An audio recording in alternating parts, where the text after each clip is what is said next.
Hello दोस्तों, नमस्कार। दिव्य माइस team की तरफ से मेरा नाम है आकाश श्रीवास्तव।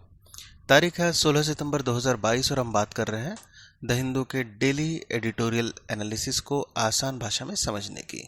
इसका फ्री पीडीएफ और दूसरे वैल्यू एडेड मटेरियल आपको हमारे टेलीग्राम ग्रुप में मिल जाएंगे, लिंक डिस्क्रिप्शन में दिया हुआ है। आगे बढ़ने से पहले चैनल को लाइक, शेयर और सब्सक्राइब करना ना भूलें, जिससे क्वालिटी कंटेंट हम आप तक लाते रहें। आज द हिंदू के 4 एडिटोरियल आर्टिकल को डिस्कस किया जाएगा। पहला, कर्स ऑफ गोवा। इसके बाद हम देखेंगे arbitrary exclusionary. Then we will discuss parliamentary business and an essential pit stop. In the last, climate action that runs on cooperative federalism. चलिए वन बाय वन चारों एडिटोरियल आर्टिकल के क्रक्स को आसान भाषा में समझने का प्रयास करते हैं। आज का जो पहला आर्टिकल है वो है कर्स ऑफ गोवा, गोवा का अभिशाप। Mass defections undermine the electoral mandate. बड़े पैमाने पर दल बदल चुनावी जनादेश को कमजोर करता है। फिर से आगे बढ़ने से पहले क्लियर कर देता हूं, जो भी हिंदी अनुवाद है उसके लिए गूगल ट्रांसलेशन का इस्तेमाल किया गया है। ऐसे में शब्दार्थ और भावार्थ में यदि भिन्नता होती है तो प्लीज कमेंट बॉक्स में जरूर उसको लिखिएगा। यह आर्टिकल इर्द गिर्द घूम रहा है जो गोवा में कांग्रेस है, उसके अभी हाल में 11 एमएलए भाजपा से आकर मिल जाते हैं अथवा दल बदल करके वो भाजपा में मिल जाते हैं। बेसिकली आर्टिकल में इस बात को कहा जा रहा है कि इतने बड़े पैमाने पर जब दल बदल होता है तो निश्चित तौर पर जो लोगों के द्वारा चुनाव में जो जनादेश दिए जाते हैं उसको ये कमजोर बनाता है। हालांकि गोवा में इससे पहले पिछली असेंबली की बात करें तो 17 में से 15 एमएलए वो कांग्रेस से अलग हो गए थे और उसमें से ज्यादातर भाजपा में ही आकर मिले थे। हालांकि इसमें आर्टिकल में ये भी बात कहा गया है कि अभी कुछ समय पहले बिहार में जब नीतीश कुमार जी आरजेडी के साथ आकर मिलते हैं तो ये थोड़ा सा रिसेंट ट्रेंड के विपरीत दिखता है, क्योंकि रिसेंट ट्रेंड में देखने को मिला कि ज़्यादातर लोग जब किसी पार्टी से टूट रहे हैं तो वो भाजपा में मिल रहे हैं।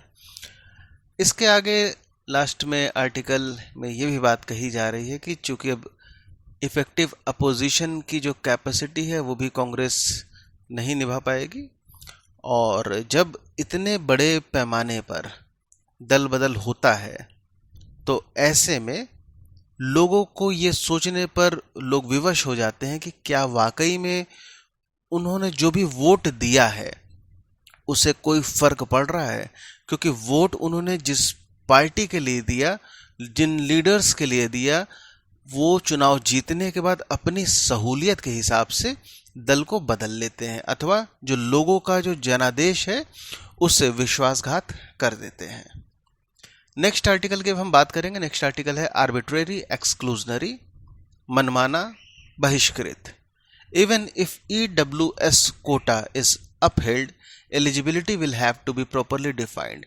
यहां तक कि अगर ईडब्ल्यूएस कोटा बरकरार रखा जाता है तो पात्रता को ठीक से परिभाषित करना होगा। आर्टिकल में बात कही जा रही है कि अभी जो संवैधानिक पीठ chief justice of India UU Lalit के निर्देशन में जो ये प्रश्न का निर्धारण करेगी या जांच रही है कि जो 103वां जो कॉन्स्टिट्यूशनल अमेंडमेंट हुआ था जिसमें ईडब्ल्यूएस आरक्षण की बात कही गई थी कि 10% जो आरक्षण है, रिजर्वेशन है, उसको जो आर्थिक तौर पर कमजोर वर्ग है, इकोनॉमिकली वीकर सेक्शन है, उनको प्रदान किया जाएगा। हालांकि ये सिर्फ ऐसे लोगों के लिए था जो जनरल कैटेगरी से आते हैं।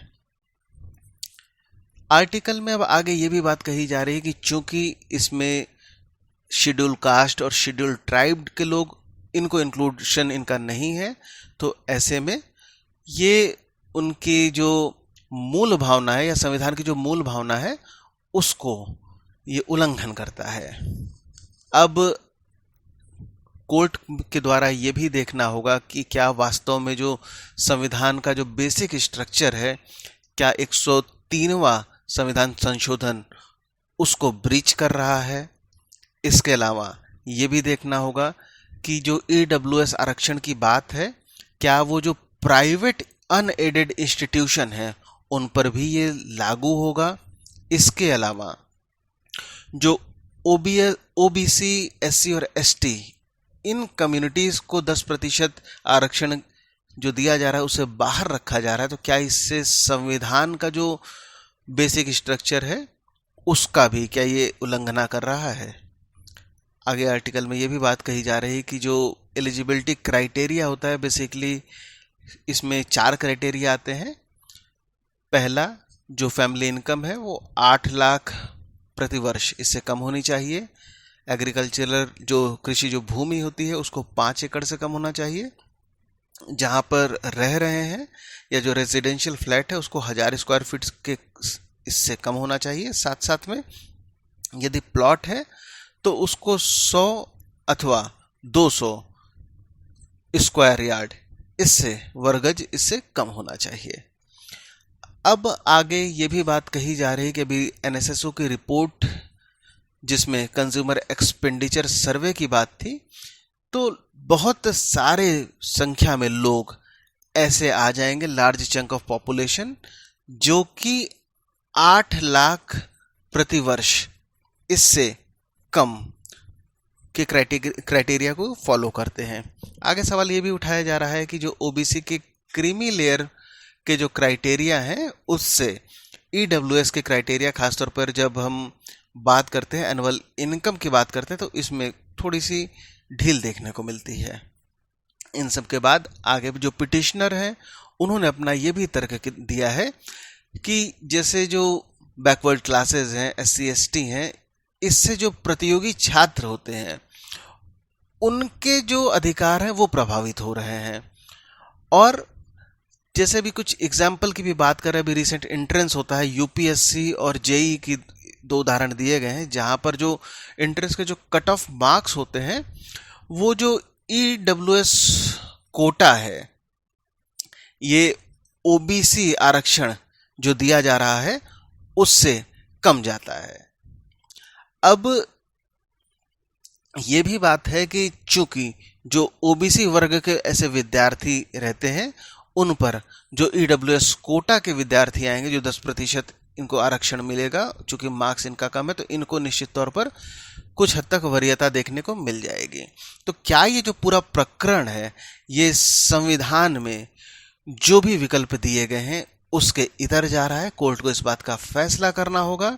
इसके बाद आगे आर्टिकल में ये भी बात कही जा रही है, चूंकि जो हमारा जो संविधान है उसमें 2 तरीके के जो पिछड़ापन है उसकी बात कही गई है, एक सामाजिक और दूसरा शैक्षणिक। इसी के आधार पर जो आरक्षण है वो तय किया जाता रहा है अब तक, किंतु जो ईडब्ल्यूएस कोटा है इस पर किस पर, आर्थिक बात पर जो कोटा दिया गया है वो है, बेसिकली इनकम कहना ज़्यादा सही होगा। तो अब कोर्ट द्वारा ये तय करना होगा कि जितने भी प्रावधान हैं उनसे जो ईडब्ल्यूएस इकोनॉमिक वीकर सेक्शन, एक नई कैटेगरी ऑफ जो रिजर्वेशन जिसको जनरेट किया गया है, क्या ये आगे बना रहेगा? और यदि ये बना रहता है तो ये भी बात कही जा रही है कि जो इसके पात्रता है, जो एलिजिबिलिटी क्राइटेरिया है, बेसिकली 8 लाख फिगर की बात यहाँ पर कही जा रही है, क्या इसको फिर से परिभाषित करने की ज़रूरत है? नेक्स्ट आर्टिकल में अब बात कही जा रही है। नेक्स्ट आर्टिकल है parliamentary business and an essential pit stop, संसदीय कार्य और एक आवश्यक pit stop. Referring bills to department related parliamentary standing committees does help the process of law making. विधेयकों को विभाग संबंधित संसदीय स्थायी समितियों को भेजने से कानून बनाने की प्रक्रिया में मदद मिलती है। आर्टिकल में इस बात पर इंगित किया है कि अभी मानसून सेशन संसद का समाप्त हुआ है। 2 इंपॉर्टेंट बिल का जिक्र किया गया है, कंपटीशन अमेंडमेंट बिल 2022 और इलेक्ट्रिसिटी अमेंडमेंट बिल 2022। इसको स्टैंडिंग कमेटी को रिफर किया गया है जिससे इसका डिटेल्ड एग्जामिनेशन किया जा सके और इस पर एक रिपोर्ट पेश किया जाए।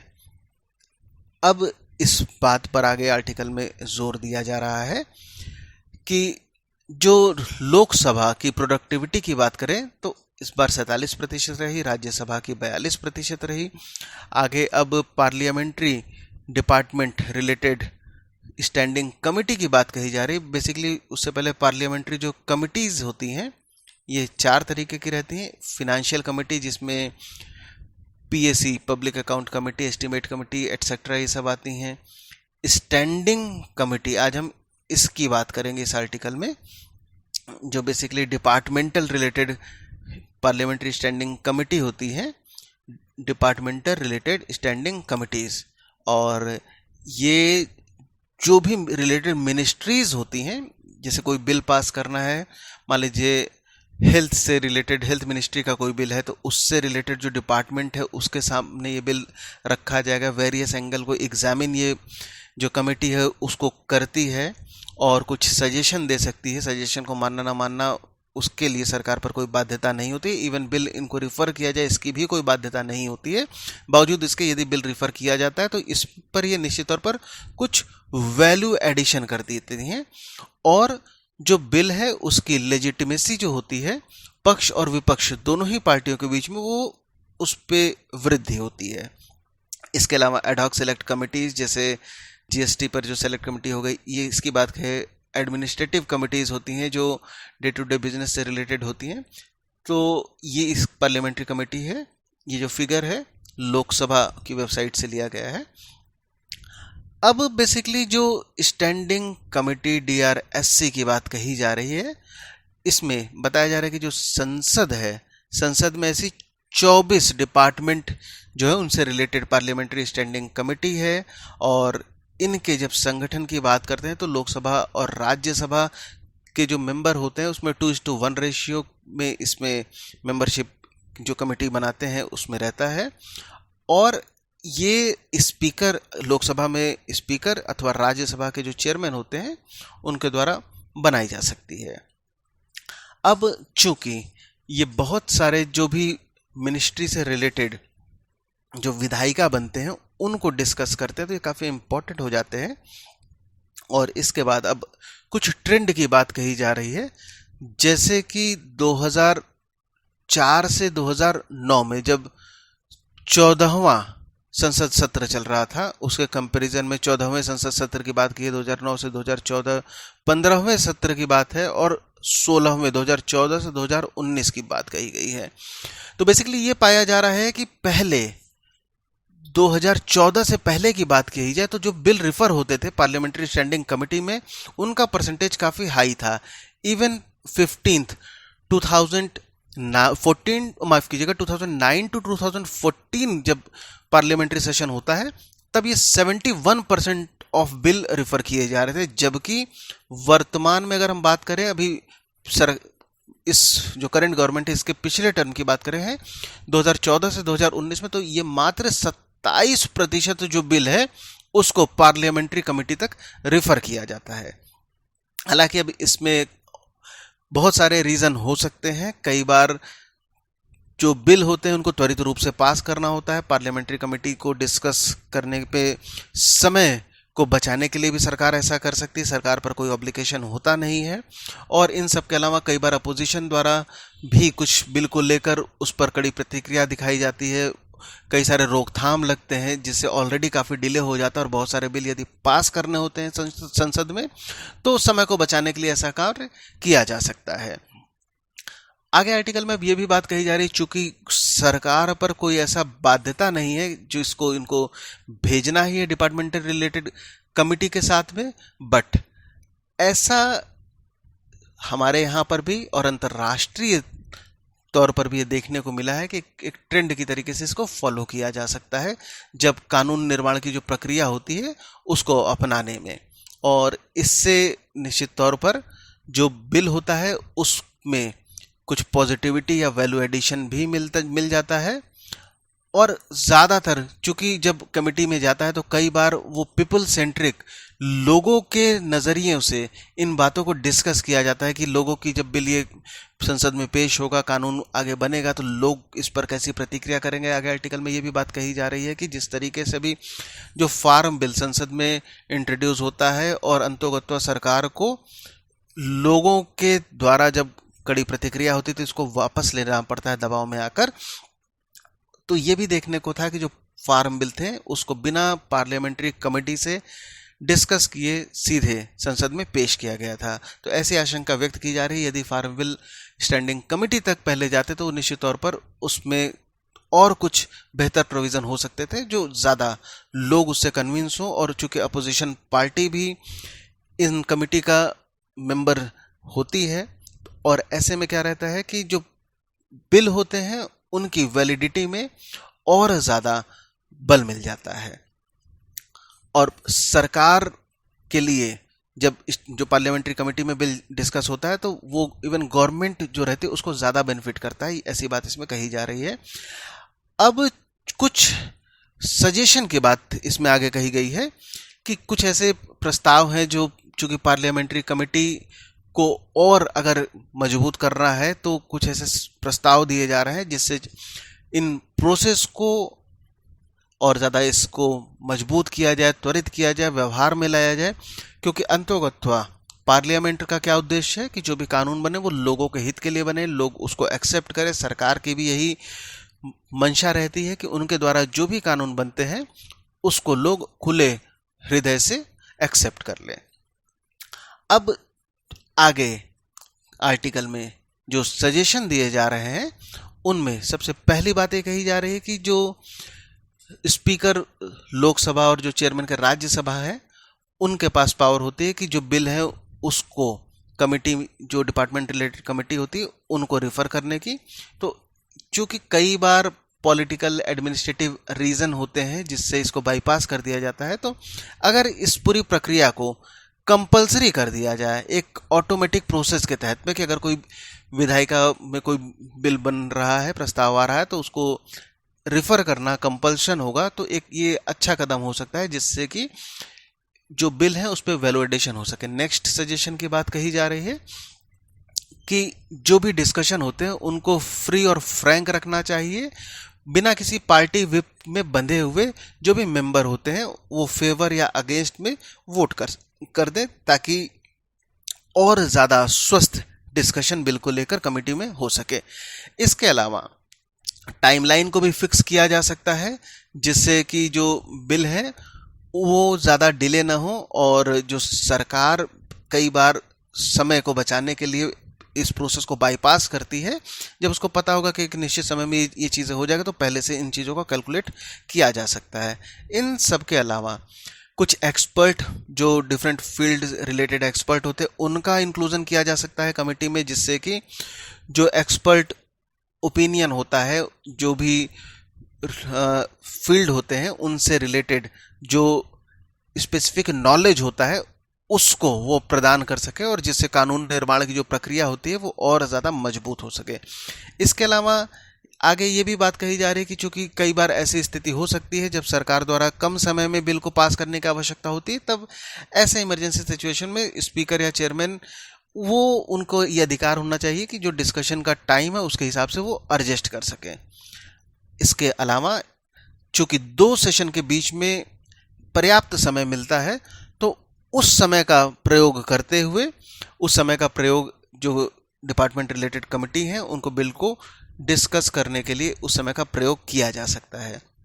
और इसके अलावा लास्ट में ये भी बात कही जा रही है कि जब बजट प्रपोज की बात आती है तो इन सबके साथ में कई बार ऐसा होता है कि जब इसको कुछ डिस्कशन कर लिया जाए और ज़्यादा बेहतर हो जाएगा, और साथ साथ में जो लोगों से संबंधित जो इनिशिएटिव होते हैं वो और ज़्यादा पीपल फ्रेंडली कैसे हो सके उस पर ये कमेटी हेल्प कर सकती हैं। इन सब के अलावा जो कुछ न्यू इनिशिएटिव की बात हो सकती है वो भी जब ये डिस्कशन के दौरान में इसमें वैल्यू ऐड कर सकते हैं, और इसके साथ जब जो गवर्नमेंट है वो इसके लिए विन विन सिचुएशन हो सकती है कि उनके द्वारा जो बिल होता है जब उसको लोगों के बीच में कानून बन के वो सामने आए तो उसकी उपयोगिता और उसको स्वीकार्यता और ज़्यादा बढ़ जाए। नेक्स्ट आर्टिकल में हम बात करेंगे climate action that runs on cooperative federalism, जलवायु कार्रवाई जो सहकारी संघवाद पर चलती है। The outcome of the Grand Challenge 1, a tender for electric bus, is an innovative model for India and the world.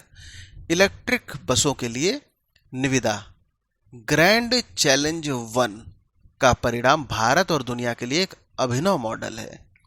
Article में बात कही जा रही है अभी रिसेंटली जो लगभग 5500 इलेक्ट्रिक बसेस का जो प्रोक्योरमेंट सरकार द्वारा किया जा रहा है, बेसिकली भारत का काफ़ी आगे के जो प्लान है काफ़ी एम्बिशियस है। लगभग 50,000 इलेक्ट्रिक बस भारत की सड़कों पर 2030 तक दौड़ेंगी, ऐसा सरकार का मानना है और उस दिशा में एक काफ़ी इम्पॉर्टेंट कदम उठाया जा चुका है, जिसमें ग्रैंड चैलेंज 1 के तहत इन इलेक्ट्रिक बसेस का प्रोक्योरमेंट किया गया है, जिसमें सरकार, इसमें केंद्र सरकार और राज्य सरकार दोनों के ही सहयोग से ये चीज़ संभव हो पा रहा है।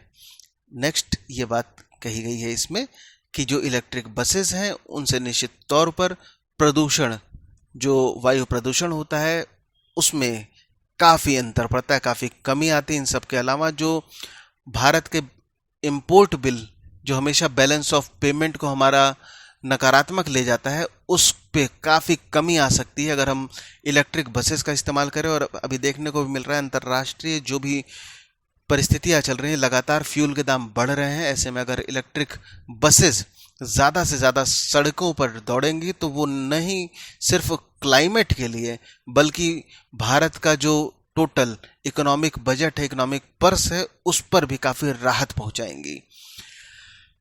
आज के समय की बात करें तो लगभग 1,40,000 टोटल बस भारत की सड़कों पर दौड़ रहे हैं, जिनमें से 40,000 ऐसी हैं जो अपने लास्ट स्टेज पर हैं या अपने जो एक लाइफ स्पैन होता है उसके अंतिम दौर पर चल रहे हैं, बावजूद उसके सड़कों पर दौड़ रहे हैं, जिससे निश्चित जो प्रदूषण है वो बढ़ रहा है, मेंटेनेंस कॉस्ट बढ़ रहा है, फ्यूल कॉस्ट बढ़ रहा है। और ज़्यादातर इनमें से जो बसेस हैं वो राज्य, जो डिफरेंट स्टेट्स होते हैं वो उनके अंतर्गत आती हैं और काफ़ी लॉस भी उनको, जो राज्य है उनको वहन करना पड़ता है, क्योंकि बेसिकली जो उद्देश्य होता है ज़्यादा से बसों का, इनका सामाजिक उद्देश्य होता है। जो किराए तय किए जाते हैं उनमें सरकार सब्सिडी देती है, जिससे कि जो आम आदमी है वो ज़्यादा से ज़्यादा पब्लिक जो साधन है उसका प्रयोग करने के लिए प्रोत्साहित रहे।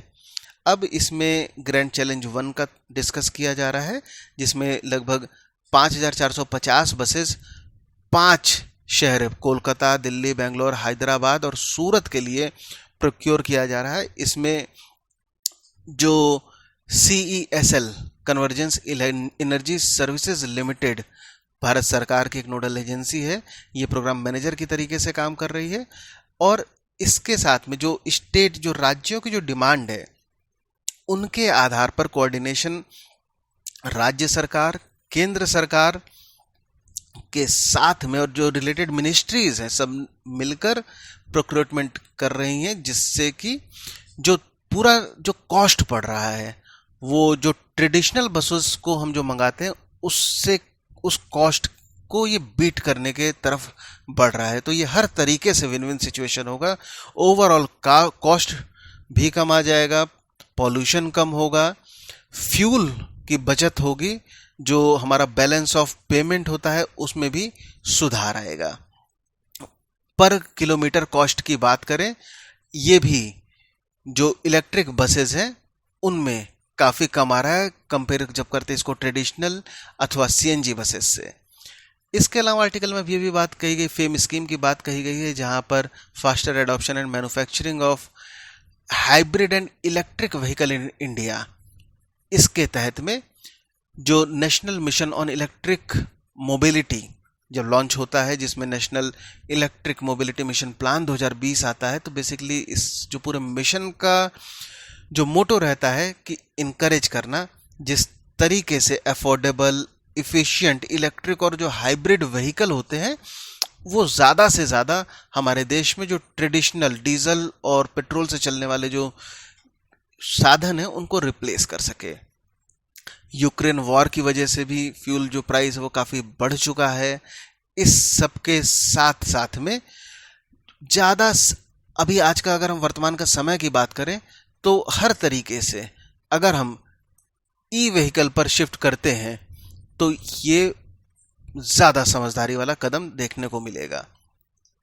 इसके बाद आर्टिकल में इस बात को डिस्कस किया जा रहा है कि जो भारत के जो राज्य हैं वो काफ़ी ज़्यादा वर्नरेबल होते हैं क्लाइमेट इम्पैक्ट से, और चूंकि कई ऐसे डिसीजन होते हैं जो केंद्र सरकार लेती है और राज्यों पर थोप दिया जाता है, तो बेसिकली आर्टिकल में इस बात पर जोर दिया गया है कि जो फेडरलिज्म की बात करते हैं, हम जब संघवाद की बात करते हैं, तो उसमें जब राज्य और जो केंद्र है दोनों जब मिल के काम करेंगे तो बेसिकली ये कोऑपरेटिव जो फेडरलिज्म होता है उसमें हेल्पफुल करेगा, सहकारी संघवाद की तरफ आगे बढ़ेगा और ओवरऑल जो पूरा देश है उसको एक क्लीन पब्लिक ट्रांसपोर्टेशन पर शिफ्ट करने में मदद करेगा।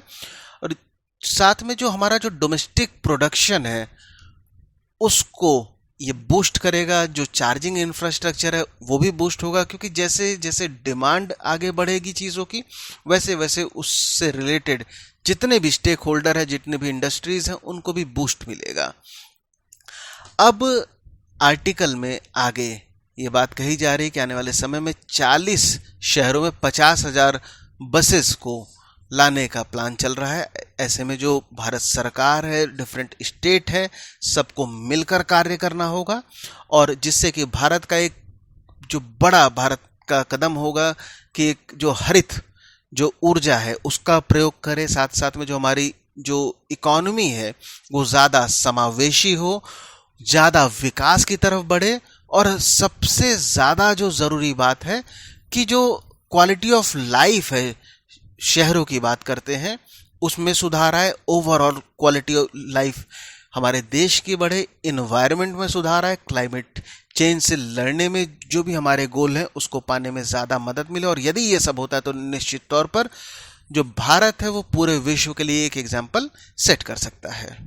दोस्तों, आज के आर्टिकल में इतना ही। अंत तक बने रहने के लिए धन्यवाद।